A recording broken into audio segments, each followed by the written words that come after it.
Le week-end à la mer. Aujourd'hui, c'est vendredi. Comme pratiquement chaque année, ma femme et notre fils vont passer le week-end à la mer. C'est une habitude qu'elle a depuis l'enfance. Chaque année, généralement en avril, sa mère et elle partent passer un week-end à la mer. Depuis maintenant 2 ans, notre fils a rejoint la tradition. Bref, c'est une perspective qui est assez plaisante pour moi. Étant d'un naturel plutôt solitaire, j'aime l'idée de passer un peu de temps seul. Ça me permet de vivre un peu librement et de me consacrer à des projets personnels, souvent entravés par le quotidien de la vie parentale. Nous habitons une petite maison, dans un quartier calme et proche de la campagne. C'est une maison qui, sans être vieille, n'est pas récente. Nous y avons emménagé il y a environ 2 ans. Avec la naissance de notre fils, la vie en appartement n'était plus envisageable. Il nous fallait un peu plus de place. Et nous avons eu la chance de trouver une petite maison avec un loyer abordable. Elle n'est pas très grande mais assez plaisante et confortable. Elle possède une cave, un étage et un grenier qui a été réaménagé en chambre ouverte pour nous. On a le sentiment de dormir dans une mezzanine. C'est un espace ouvert donc. La pièce est agréable, le seul défaut étant, évidemment, qu'on entend tous les bruits des étages inférieurs. J'aide donc ma femme à charger les valises dans la voiture, leur dis au revoir et leur souhaite de s'amuser. Puis je rentre et en profite pour faire un peu de jardinage. Nous avons un petit jardin que j'ai transformé en potager. En fin d'après-midi, je décide de mettre à profit ma solitude dans la maison pour jouer en ligne. Puisque je ne risque de déranger personne, j'allume mon micro et passe la soirée à discuter avec d'autres joueurs avec qui je me suis lié d'amitié.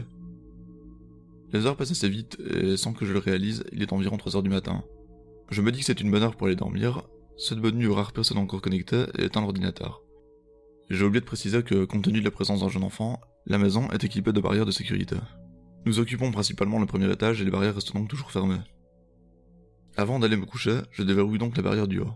Je monte et me mets au lit, ravi de pouvoir profiter pleinement d'un lit double. Comme souvent et comme beaucoup de gens, je retourne faire un tour sur Facebook avec mon téléphone. Après une dizaine de minutes, je me déconnecte, dépose le téléphone sur la table de chevet et m'installe pour dormir. Depuis le temps, je me suis habitué au bruit de la maison. Entre le frigo qui claque chaque fois que le moteur démarre ou s'éteint et les grincements de l'escalier en bois, un invité pourrait s'inquiéter. Quant à nous, nous avons appris à connaître la maison et à vivre avec elle.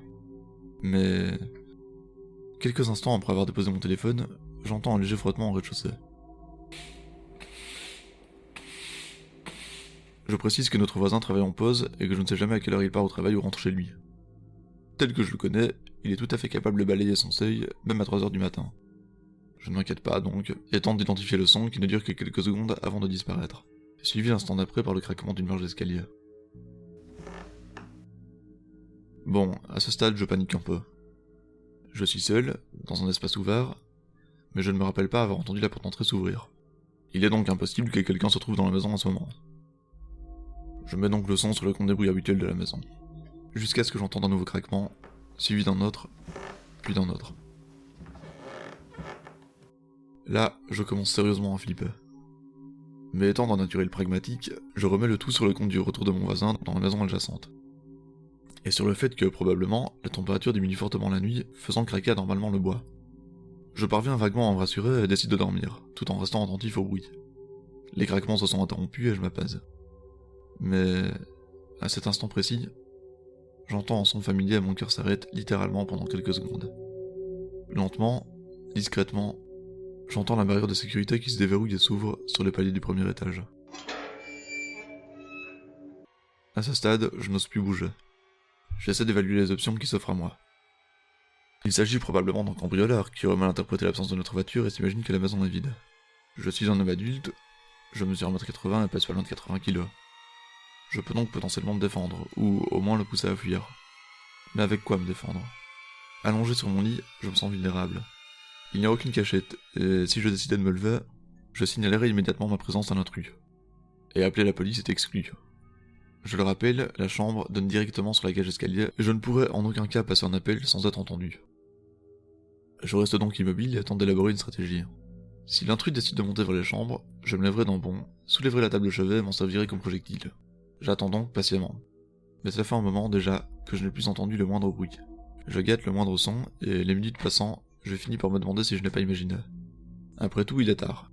Avoir passé plusieurs heures à jouer avec le casque sur les oreilles, puis-je réellement exclure une hallucination auditive? Je finis par m'assoupir légèrement, puis me force à rouvrir les yeux. Je ronfle quand je dors. Si je m'endors, je signalerai donc immédiatement ma présence. Et je ne sais toujours pas si quelqu'un se trouve réellement dans la maison ou non. Je tends donc l'oreille, et je suis rapidement fixé. Quelques secondes s'écoulent avant que j'entende un craquement sur l'escalier menant aux chambres. Comme je suis monté me coucher, la barrière de sécurité est déjà ouverte. Soudain, et contrairement à ce que j'avais imaginé, je suis paralysé par la peur.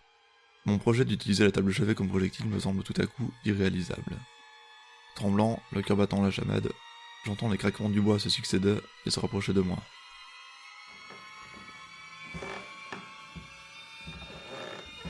Je tourne lentement la tête dans la direction de l'escalier et aperçois dans la pénombre une silhouette.